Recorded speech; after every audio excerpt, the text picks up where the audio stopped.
Hello and welcome to SPMIS Academy. Today we will analyze important newspaper articles of 7th November 2023. Please note you can download the PDF version of today's newspaper analysis by clicking the link given in the comment section. This is the list of the topics that we will be covering from today's newspaper. First article is about Operation All Clear. This topic is important from our syllabus GS paper 2 international relations point of view, also important from our syllabus GS paper 3 internal security point of view. तो operation all clear का पहले थोड़ा background समझते हैं। देखिए, आपको पता है कि 1980 से हमारे स्टेट आसाम में इंसर्जेंसी और सेपरेटिस्ट टेंडेंसी जो है they were on the rise. जो organisations insurgent groups who were very active और अल्फा जो आज भी एक्टिव हैं वैसे तो NDFB which joint peace process in 2003 और तीसरा ऑर्गेनाइजेशन जो एक्टिव था that was KLO Kamatapur liberation organisation. तो इन तमाम जो सेपरेटिस्ट या इंसर्जेंट ग्रुप्स थे 1980 से 1990s के बीच में बहुत एक्टिव थे असम में, उनके अगेंस्ट फिर इंडियन आर्मी ने बाकी सिक्योरिटी एजेंसीज ने मिल करके ऑपरेशन लॉन्च किया, operation rhino and operation Bajrang. ये दोनों ऑपरेशंस इंडिया के अंदर इतने स्ट्रांग थे that it forced many insurgent groups and their cadre to relocate outside India, especially outside Assam, और आसाम से बाहर मूव करके they establish their camps in the border region of India and Bhutan. तो असम और भूटान का जो बॉर्डर है वहां पे इन्होंने अपना कैंप बना लिया on the Bhutani side which is in the southern region of Bhutan. और वहां से फिर ये अपने इंसर्जेंसी और सेपरेटिस्ट एक्टिविटीज को सस्टेन करने लगे। So that is how the southern region of Bhutan on India Bhutan border became the new center from where insurgency and separatist activities were being practiced inside Assam. तो फिर और धीरे धीरे बाकी सारे जो असम के बाहर के भी इंसर्जेंट ग्रुप्स हैं, for example NSCN and Tripura Tiger Force. These insurgent groups were also sheltered by the existing insurgent groups in this region. तो इंडिया के लिए एक सिक्योरिटी कंसर्न बनता जा रहा था because of the insurgents operating from the border region of India and Bhutan. इस कारण से इंडिया ने डिप्लोमेटिक प्रेशर एक्सर्ट करना शुरू किया ऑन भूटान गवर्नमेंट कि इसके लिए हमें कुछ करना चाहिए। And then in 2003 royal Bhutan army, ऐसे ही कहा जाता है वहां की आर्मी को बिकॉज इट्स अ मोनार्की। तो 2003 में फिर on India's insistence royal Bhutan army started a military operation जिसका नाम था ऑपरेशन ऑल क्लियर, जिसमें भूटान साइड से जो रॉयल भूटान आर्मी थी that army flushed the insurgent groups operating in the border region. तो ऑपरेशन ऑल क्लियर का नतीजा ये हुआ कि these insurgents who were operating from this border region were force to move to the Indian side, और India के अंदर फिर these insurgents groups were forced to surrender and join the peace process. इस कारण से आप कह सकते हैं कि operation all clear which was first ever such operation conducted by royal Bhutan army was an international operation which helped in addressing the problem of insurgency in India. तो operation all clear is one important milestone in India Bhutan relations. तो कभी भी India Bhutan relations पे आप answer लिख रहे हो तो कहीं ना कहीं आपको ऑपरेशन ऑल क्लियर भी मेंशन करना चाहिए, which is an indication of how Bhutan has been supportive of India's activities in direction of ensuring internal security. Current context में हम ऑपरेशन ऑल क्लियर क्यों डिस्कस कर रहे हैं वो भी जरा समझते हैं। तो मौजूदा टाइम में king of Bhutan is on visit to India. आज वो दिल्ली में हमारे प्रधानमंत्री नरेंद्र मोदी जी से मिल रहे हैं, लेकिन उसके पहले he stayed for about 3 days इन आसाम, काजीरंगा भी उन्होंने विजिट किया। अब देख सकते हैं हमारे सीएम साहब भूटान के किंग को रिसीव कर रहे हैं। आपको जान करके हैरानी होगी कि despite sharing such a long border with Bhutan, पहली बार कोई भी भूटान के किंग असम स्टेट को विजिट कर रहे हैं। 3 दिन वो असम में रुके और उसी दौरान उन्होंने इस ऑपरेशन जो भूटानी आर्मी ने रन किया था 2003 में उसका जिक्र किया। So the news is itself not important कि उन्होंने क्या जिक्र किया, कैसे जिक्र किया, but since operation all clear has come in news so it is now important for upcoming exams. तो ये बोर्ड वर्क है for your notes making, make notes, और आगे रिवीजन करने में that would be helpful in this way.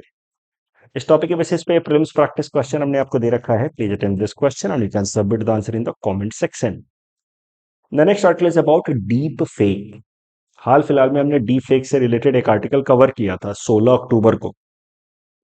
फिर से deep fake से रिलेटेड डेवलपमेंट्स हुए हैं, इसलिए हम लोग एक बार फिर से इसको देख रहे हैं। So deep fake can be associated with governance aspect. इस प्रॉब्लम को एड्रेस करने के लिए it can be associated with GS paper 3 science and tech point of view also. Deep fake क्या होता है? एआई का इस्तेमाल करके कोई फोटो, वीडियो या ऑडियो जनरेट करना which appears to be very very original, genuine. पहले भी मॉर्फिंग की जाती रही है, वीडियो एडिटिंग की जाती रही है, but none of them were that real as far as their reflection is concern. तो पहले के जो मॉफ्ड वीडियोस थे उनको आइडेंटिफाई करना कि दे आर फेक वो काफी सरल था। बट डीप फेक जो कंटेंट्स हैं, चाहे वीडियो, फोटो या ऑडियोज हैं, एआई के थ्रू जनरेट किए जाते हैं और उनको आइडेंटिफाई करना has become really a challenging task. तो इसमें कैसा है, फेशियल एक्सप्रेशन, तमाम वॉइस वगैरह सारी चीजें डेवलप की जाती हैं। मूवीज के अंदर तो इसका इस्तेमाल किया जाता रहा है आज के टाइम में फॉर क्रिएटिंग स्पेशल इफेक्ट। वो एक पॉजिटिव एस्पेक्ट है डीप फेक का। But at the same time there is a matter of concern also. Many criminals and criminal organizations are using deep fake to create disinformation that is leading to a lot of anarchy, conflicts and chaos. इसके एक एक करके हम लोग example आने वाले time में अभी अगले स्लाइड्स पे देखेंगे। एक मौजूदा एग्जाम्पल है जिस कारण से डीप फेक को हम लोग कवर कर रहे हैं। तो एक्ट्रेस रश्मिका मंदाना का एक वीडियो हाल फिलहाल में आया जिसमें she was seen moving into an elevator और समथिंग। तो बाद में पता चला कि this video is not genuine, it's a deep fake of the actress. The original video belong to some Indian origin girl from Britain named Zara Patel. Not important, no need to mug up the name. बस हाँ, याद रखिए Rashmika Mandanna deep fake controversy, ऐसा कुछ याद रखिए, answer लिखने में काम आएगा।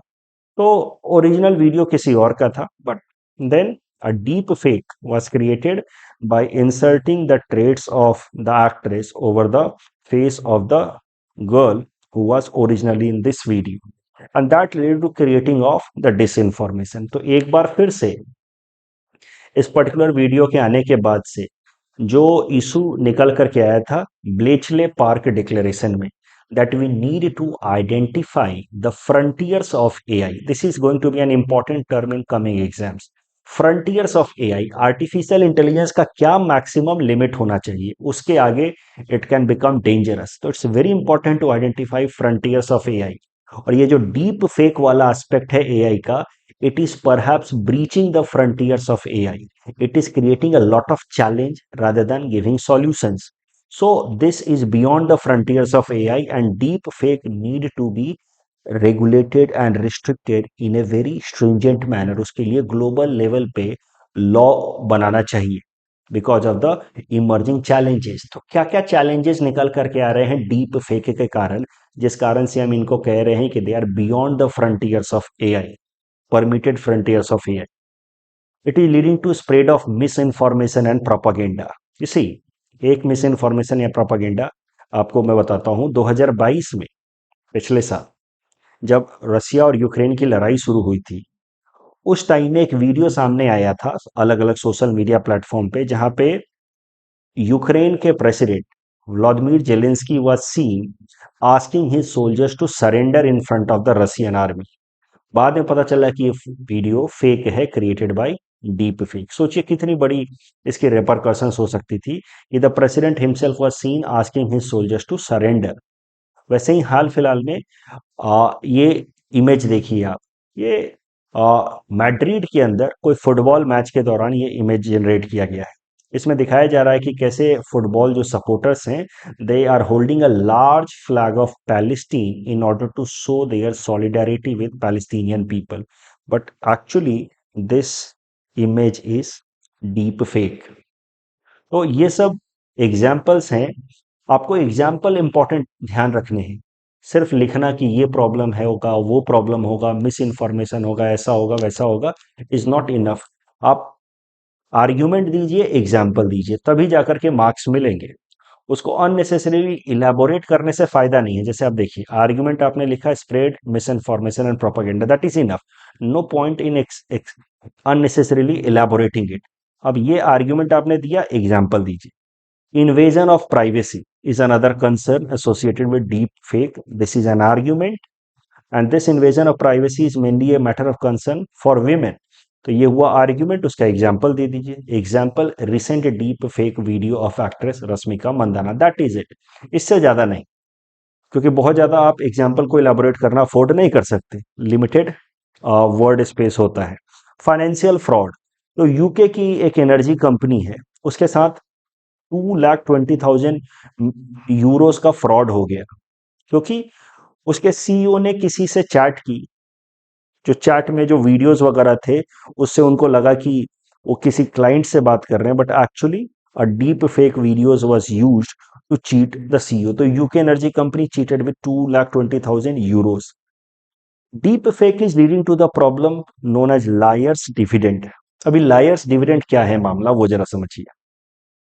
देखिए, झूठे लोगों को फायदा होगा in the age of deep fake. कैसे, मैं एग्जाम्पल की मदद से समझाता हूं। मान लीजिए कि कोई करप्ट पॉलिटिशियन ब्राइब लेता हुआ वीडियो में पाया गया। कोई ऐसी वीडियो सामने आती है जिसमें कोई करप्ट पॉलिटिशियन ब्राइब लेता हुआ पाया जाता है। तो डीप फेक के बाद, because of rise of deep fake due to AI, अब हर पॉलिटिशियन, हर इस तरह के लोग जो है करप्ट काम करने के बाद भी कहेंगे कि ये वीडियो फेक है, इसको डीप फेक के थ्रू क्रिएट किया गया है, मैं ये हूं ही नहीं। क्योंकि डीप फेक इतना ज्यादा ओरिजिनलिटी के क्लोज होता है कि सही और गलत के बीच में साबित कर पाना कठिन हो जाता है। अब डीप फेक का जो राइज है वो करप्ट लोगों को, लायर लोगों को डिफेंड करने के भी काम आएगा। People who are liars, who are actually committing corruption, they would also try to protect themselves by saying that the evidences against them are fake.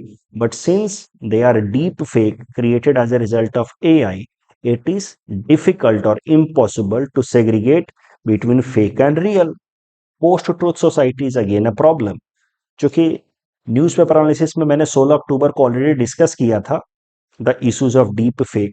वहां पे मैंने बताया था post truth society, a society which has moved beyond the importance of truth because it knows कि now it is impossible to know what is true, what is false. That is post truth society. तो इस post truth word पे मैं यहाँ बहुत ज्यादा elaborate नहीं करूंगा। एक क्वेश्चन है 10 मार्क्स का, what is deep fake, also highlight challenges associated with it in current society. आज के जो भी डिस्कशन है उसको आप यूज कीजिए along with the discussion that I gave on 16th अक्टूबर। वहां पे मैंने बताया था कि how deep fake could be challenging for democracy and all, how deep fake could be challenging for new emerging companies because it channelizes preferences, creates uneven playing field। तो deep fake का impact on society, deep fake का impact on women, deep fake का impact on economy, deep fake का impact on polity, democracy, deep fake का impact in overall law and order. इस तरह से अलग अलग हेडिंग्स बना करके आप इसके चैलेंजेस लिखिए। और कंक्लूजन मैंने यहाँ आपको दे रखा है, भारत के अंदर अभी कोई भी स्पेसिफिक लॉ नहीं है डीप फेक के साथ डील करने के लिए, बट यूएस वगैरह जैसे कुछ देशों में है। अब इट्स अ हाई टाइम कि भारत के अंदर भी इस तरीके की कोई लॉ को लाया जाए। The next article is about cyber attacks in India, which is on the rise. This topic is important for our syllabus GS paper 3 security issues point of view.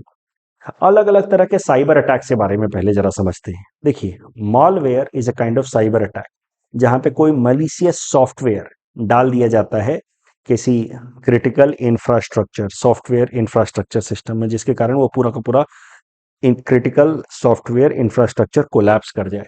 For example, Iran attempted to destroy Israel water supply system. Israel के अंदर fresh water supply के काफी limited sources हैं, उसको पूरी तरह से destroy करने की कोशिश की ईरान ने by using a malware. Ransomware में कैसा रहता है कि कोई भी सिस्टम जो है वो लॉक कर दिया जाता है बाय हैकर्स, और उसमें फिर मैसेज आता है कि मुझे इतना रैंसम दो, 1 लाख, 2 लाख, 10 लाख, जो भी है रैंसम दो, तभी मैं तुम्हारा सिस्टम अनलॉक करूंगा।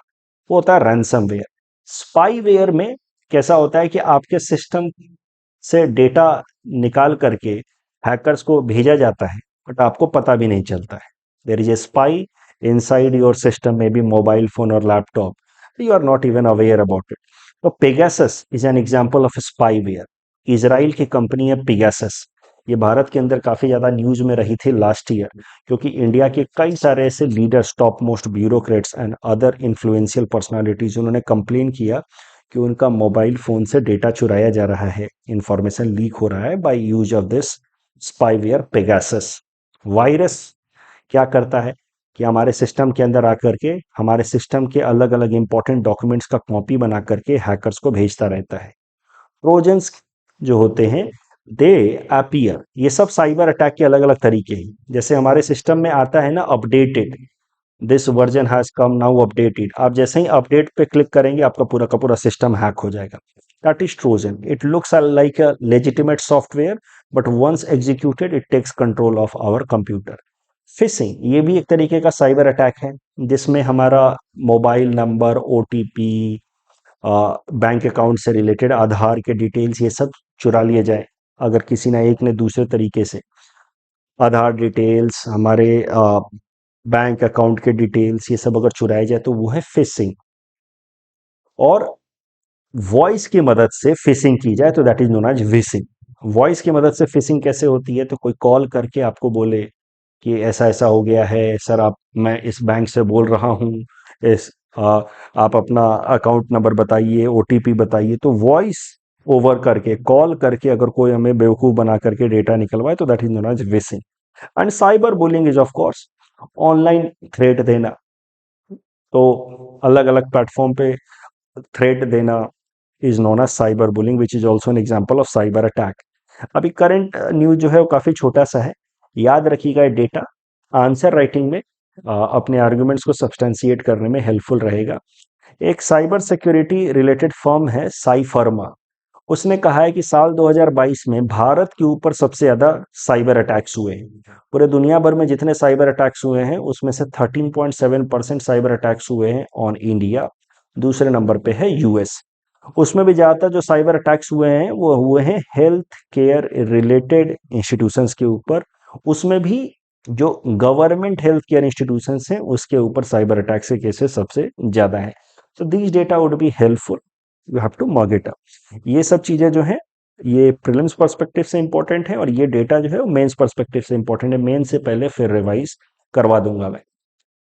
इस टॉपिक के बेसिस पे प्रीलिम्स प्रैक्टिस क्वेश्चन हमने आपको दे रखा है। Attempt this question and you can submit the answer in the comment section. The next article is about asteroid Dinkinesh. This topic is important from prelims exam point of view. Lucy mission पहले समझते हैं and then we will be able to understand this asteroid Dinkinesh. Lucy mission NASA का एक mission है जिसका purpose है ये जो ट्रोजन एस्टेरॉइड्स हैं इनको स्टडी करना। तो ट्रोजन एस्टेरॉइड्स क्या होते हैं? Trojan asteroids are those asteroids who are co orbital with Jupiter. तो ये है जुपिटर, सन के अराउंड ये रिवॉल्व कर रहा है ऐसे। और इसी ऑर्बिट पे, जिस ऑर्बिट पे ये सन के अराउंड रिवॉल्व कर रहा है, उस ऑर्बिट पे कई सारे एस्टेरॉइड्स भी हैं। ये these asteroids are known as Trojan asteroids. और इनको स्टडी करने के लिए लूसी मिशन भेजा है नासा ने। ओवरऑल इस लूसी मिशन को 12 साल लगेगा। This Lucy mission is solar powered mission. Lucy जो है वो ह्यूमन एंसेस्टर्स में से एक स्टेज का नाम लूसी है। अलग अलग स्टेजेस से हम लोग इवॉल्व होते हुए आज इस स्टेज पे पहुंचे हैं। तो Lucy is ancestor of humans that survived about 3.2 million years ago. तो इसी लूसी मिशन ने हाल फिलहाल में एक नए तरह के एस्टेरॉइड्स का स्टडी किया। ये हैं ट्रोजन एस्टेरॉइड्स। ट्रोजन एस्टेरॉइड्स जिनको स्टडी करने गया है लूसी मिशन। इन ट्रोजन एस्टेरॉइड्स में से एक स्पेशल तरीके के एस्टेरॉइड को स्टडी किया है लूसी मिशन ने हाल फिलहाल में, जिसका नाम है एस्टेरॉइड डिनकीनेस। ये जो डिनकीनेस एस्टेरॉइड है, it is actually binary asteroid. Binary asteroid मतलब two asteroids, revolving around each other, ये एक दूसरे के अराउंड ऐसे रिवॉल्व कर रहे हैं। तो नासा का जो लूसी मिशन है, it has studied a specific kind of asteroid which is asteroid Dinkinesh, which is in binary system where two asteroids are bound to each other revolving around each other। बड़ा वाला asteroid का size लगभग 790 metre है, छोटे वाले का 220 metre है। Size need not to be mocked up. याद रखना है कि लूसी मिशन क्या है, और बहुत होगा तो पूछ लेगा कि एस्टेरॉयड डिनकिनेस किससे रिलेटेड है। आंसर वुड बी जुपिटर से रिलेटेड है। It is a part of Trojan asteroid system which is co orbital with Jupiter. इस टॉपिक के बेसिस पे प्रीलिम्स प्रैक्टिस क्वेश्चन हमने आपको दे रखा है। Attempt this question and you can submit the answer in the comment section. The next article is about time out in cricket. ये topic ethics and integrity perspective से important हो सकता है। उसके अलावा जो स्टूडेंट्स इंटरव्यू में क्रिकेट देखना या खेलना अपने हॉबी का हिस्सा बताने वाले हैं, उनके लिए भी ये इंपॉर्टेंट है कि टाइम आउट होता क्या है। तो करंट न्यूज समझिए। कल श्रीलंका और बांग्लादेश के क्रिकेट मैच के दौरान, वर्ल्ड कप क्रिकेट मैच के दौरान, श्रीलंका के एक बैट्समैन एंजेलो मैथ्यूज को टाइम आउट करार दिया गया। बिना कोई बॉल खेले ही उनको आउट दे दिया गया। और क्रिकेट की हिस्ट्री में, इंटरनेशनल क्रिकेट की हिस्ट्री में, 146 साल की हिस्ट्री में ऐसा पहली बार हुआ है कि किसी बैट्समैन को टाइम आउट दिया गया है। टाइम आउट का नियम क्या होता है वो जरा समझते हैं। तो देखिए, एक बैट्समैन के आउट होने के बाद जो दूसरा बैट्समैन है, क्रिकेट के नियमों के हिसाब से दूसरे बैट्समैन को 3 मिनट के अंदर क्रीज पे आकर के अगली बॉल खेलने के लिए तैयार हो जाना है। अगर कोई बैट्समैन आउट होता है तो दूसरा बैट्समैन जो आउट हुए बैट्समैन को रिप्लेस करने वाला है, उसको 3 मिनट के अंदर क्रीज पे आकर के अगली बॉल खेलने के लिए तैयार हो जाना है। That is general rule. लेकिन इस वर्ल्ड कप में उस 3 मिनट के टाइम को घटा करके कर दिया गया है 2 मिनट। मौजूदा चल रहे वर्ल्ड कप में 2 मिनट के अंदर विकेट पे आकर के आपको रेडी हो जाना है to face the next ball. अब ये जो श्रीलंकन बैट्समैन है एंजेलो मैथ्यूज, ये आए बैटिंग करने किसी एक बैट्समैन के आउट होने के बाद। जब ये ग्राउंड पे आए तो इनको पता चला कि इनका हेलमेट थोड़ा डिफेक्टिव है, उसका स्ट्रैप टूटा हुआ है। तो इस कारण से इन्होंने फिर अपने जो टीममेट्स हैं उनको इशारा किया कि भाई दूसरा हेलमेट लेकर के आओ। उस प्रोसेस में थोड़ा टाइम लग गया और 2 मिनट से ज्यादा वक्त हो गया। ऑपोजिशन टीम के कैप्टन साकिब अल हसन ने, बांग्लादेश के कैप्टन साकिब अल हसन ने फिर अपील कर दिया अंपायर से कि इन्होंने 2 मिनट से ज्यादा वक्त ले लिया है बॉल फेस करने के लिए। दैट्स वाई वी अपील कि उनको टाइम आउट करार दिया जाए। अब umpires we are bound by the rules. Rule तो रूल है, और अंपायर्स ने इसलिए एंजेलो मैथ्यूज को टाइम आउट दे दिया। अब इसको लेकर के एक बहस छिड़ गई है, क्योंकि एंजेलो मैथ्यूज ने कोई जानबूझ करके देरी की नहीं, जेन्युइन इश्यूज थे, yet he was given out. तो अब क्रिटिसाइज किया जा रहा है कि साकिब उल हसन ने स्पिरिट ऑफ द गेम के अगेंस्ट जाकर के काम किया है, क्योंकि गेम का पर्पस होता है अपने बेहतरीन स्किल्स को डिस्प्ले करना, ना कि जैसे भी जीत जाना। बट साकिब अल हसन सेज कि everything is fair in war and the game is also kind of war only. So that is being considered as against the spirit of the game, because the purpose of game is to exhibit best of the best skills, capabilities. Winning at any cost cannot be justification। फिर तो लोग fraud करें, cheating करें और doping करें, all things can be justified, right. वैसे rules are rules, but he could have understood that this is going against the spirit of the game. कल जो हमने प्रैक्टिस क्वेश्चन दिया था एनडीडीबी से रिलेटेड, पहला स्टेटमेंट सही है बट दूसरा गलत है। इसका हेडक्वार्टर आनंद में है। So correct answer is option A, UNFCCC. और इसकी शुरुआत हुई थी 1992 में, रायो de Janeiro in Brazil, not south Africa. ठीक है, गलती से मेरे मुंह से साउथ अफ्रीका निकल गया था। That's all from our side for today. Thanks for watching.